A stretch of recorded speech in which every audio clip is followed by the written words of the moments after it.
And happy Thanksgiving, everybody. Welcome to Lyndhurst Community News as we bring about the holiday season. It is here. It is upon us. And a very, very special time of the year, as a matter of fact. So I hope everybody is doing well. Haven't been on in the past couple of weeks because there really hasn't been much to report. And as I've said, I won't be doing them weekly unless something comes up that I consider worthy of note. But anyway, today we'll go over what's going on. Coming up, we have, of course, the Christmas in the Park, and this is actually the 20th year for what is actually, I would say, the second most popular and greatest event in our township, followed only by, or preceded by, rather, the concerts under the stars in July. And it's a wonderful time to bring the community together, bringing the children out, taking pictures with Santa Claus, enjoying all of the elements of the holiday season. And that's coming up on, I might as well lead off with that. That's going to be Saturday, December 13th. Now, if there is rain date will be December 14th, which will be Sunday. It would be nice if it snows. Wouldn't that be nice? Not a lot of snow, but just enough snow to really enjoy. I remember the first year, in fact, 20 years ago when then Commissioner Jan Giarrusso came up with the idea to do this. I was serving on the time on the Board of Commissioners, and there was snow on the ground, which made it nice. But wouldn't it be nice to get a little bit of snow? Let's do a little bit of a snow dance. Not a lot. We don't want it to be dangerous, but enough to make it really Christmassy.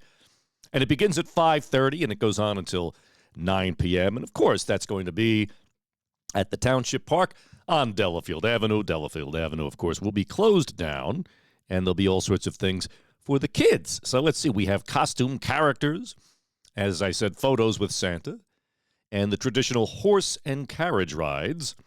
There will be live entertainment and music, and, of course, the tree lighting ceremony that everybody looks forward to when we light the tree together as a community.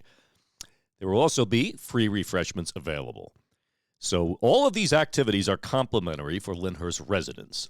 So there are generous donations that are given by area businesses to support this.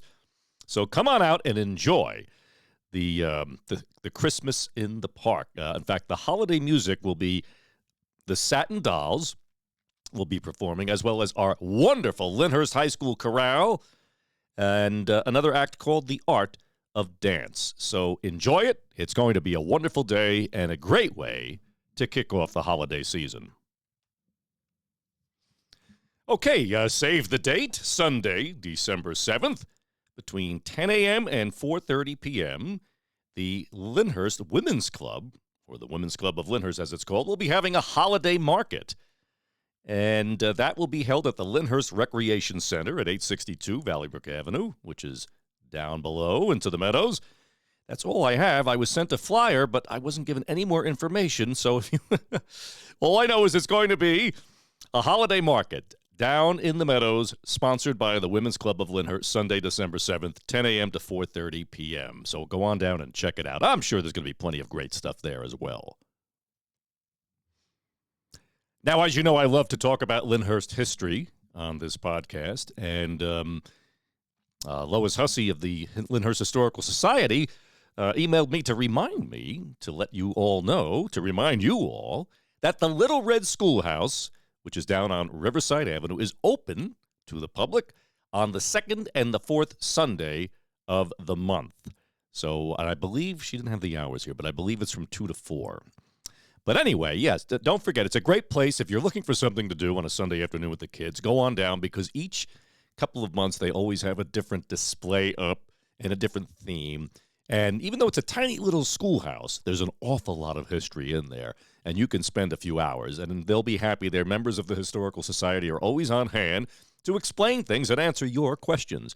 And I think the kids would enjoy it, because there's a lot of great history here in Lyndhurst, and that's why we thank the Lyndhurst Historical Society and all of the volunteers who preserve that history for us, as well as, of course, our official historian, Joe Cafone, who's written definitive books on Lyndhurst history, and they're all on Amazon, and I highly recommend all of them. Now, by the way, I know that not many of you will hear this program today on Wednesday, because everybody's busy today. Everybody's shopping and cooking. But for those of you who do, don't forget tomorrow on WPIX Channel 11 will be our wonderful annual, which has been there as long as I can remember my whole life, March of the Wooden Soldiers with Stan Laurel and Oliver Hardy. That will be at 9 a.m. Now, followed after that at 11 a.m. till 3 p.m. will be the Honeymooners. We all know the Honeymooners. I play their theme song at the end. And then at 3 o'clock will be March of the Wooden Soldiers again, but this time in the newly digitally colorized version, which I think is really good. In fact, that's the one I watch now. It's not like the colorization that they tried to do in the 80s, which I thought was terrible, those of us old enough to remember that. Remember that when they started colorizing movies? It just didn't look right.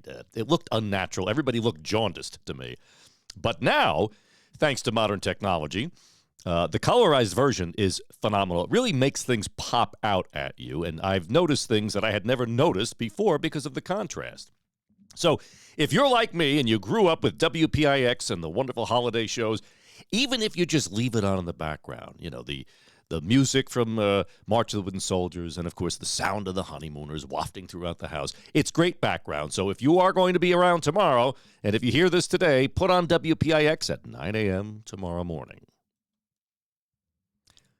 Now, as many of you know, a couple of weeks ago, we had a town-wide food drive in anticipation of any Lyndhurst families who may have been impacted by the government shutdown.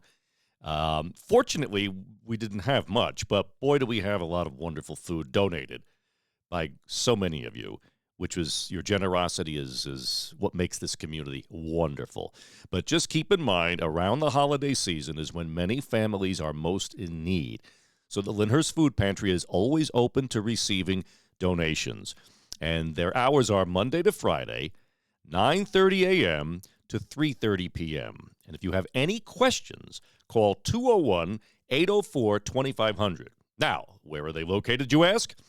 They're located in the Lyndhurst Annex, which is the Health Department and the Clerk's Office, 253 Stuyvesant Avenue. Now, if you know of a family in need, or if you like to call on their behalf, please ask them to call or visit the food bank. Again, 201-804-2500 or 201-804-2490. And let's share the Christmas and holiday spirit with everyone in need. Just the the last thing to touch on today is if you've all noticed, if you've driven down Valley Brook Avenue, close to Stuyvesant, you will notice that the entire corner piece of property from the old Vivo's restaurant all the way to the corner where that old home sits has been fenced off. And that is because the 30 apartment units that we were unfortunately forced to have to accept through the county, through the builder's remedy lawsuit, the settlement was 30 units, as I've told you on this show several times. They're going to start demolishing the old Vivos and that old home, and then construction will ensue. And again, I realize they're going to be very nice apartments, but more apartments, we run the risk every time somebody buys a piece of property that they want to put apartments. And as I've said, because of the New Jersey affordable housing laws, we can't say no. All we could do is try to negotiate a lower number in the interest of time, because time is money for developers. So if you're wondering what's going to happen there, that's what's going to happen. I did mention in the last episode that the TD Bank property, thankfully, will not be apartments. That will be 6 two-family houses. That could have easily have been 60 apartments right there. And don't forget the Lyndhurst Diner property, which could easily have been 100 apartments, is going to be a quick check, but it will not be open 24 hours a day. So just wanted to give you those updates. And don't forget, folks, check those smoke detectors, especially as we approach the holidays. Christmas trees get dry. Some people, your heat is on, it dries out the tree, and unless you keep your tree watered, it very easily can dry out, and it is very highly susceptible to igniting a fire at that point. We see so many tragic fires around the holidays, so please make sure, if you have a real tree, keep it well watered, and never leave your tree lights on at night when you go to bed. Turn them off. And keep safe. Check your smoke detectors. Get new ones if you need them, because the new ones have those 10-year batteries inside of them, lithium batteries. So you never even have to worry about changing out the batteries. You just flip out the smoke detector every 10 years, and you don't have to think about it. And your CO2 detectors. And remember, this comes as the reminder from our volunteer Lyndhurst Fire Department, who always make sure to tell me to remind everybody to do that. The last thing they want to do is have to deal with a loss of life in a fire incident, and they really don't want to have to deal with a fire incident either. So reduce the risk of fire and be very vigilant around the holidays, because that's when fires happen. All right, folks. Anyway, I hope you all have a very blessed Thanksgiving, or that you will have had a very blessed Thanksgiving, depending upon when you listen to this. And remember, Lyndhurst is a wonderful community of families. Let's keep it that way. Get to know your neighbors. Look after your elderly neighbors, especially now that we get into the cold times of the year. And let's keep Lyndhurst the wonderful community it always has been. From my house to yours, this is Brian Haggerty wishing you all the wonderful blessings of holiday and family. Be safe. God bless you. God bless our township. And I'll see you next time.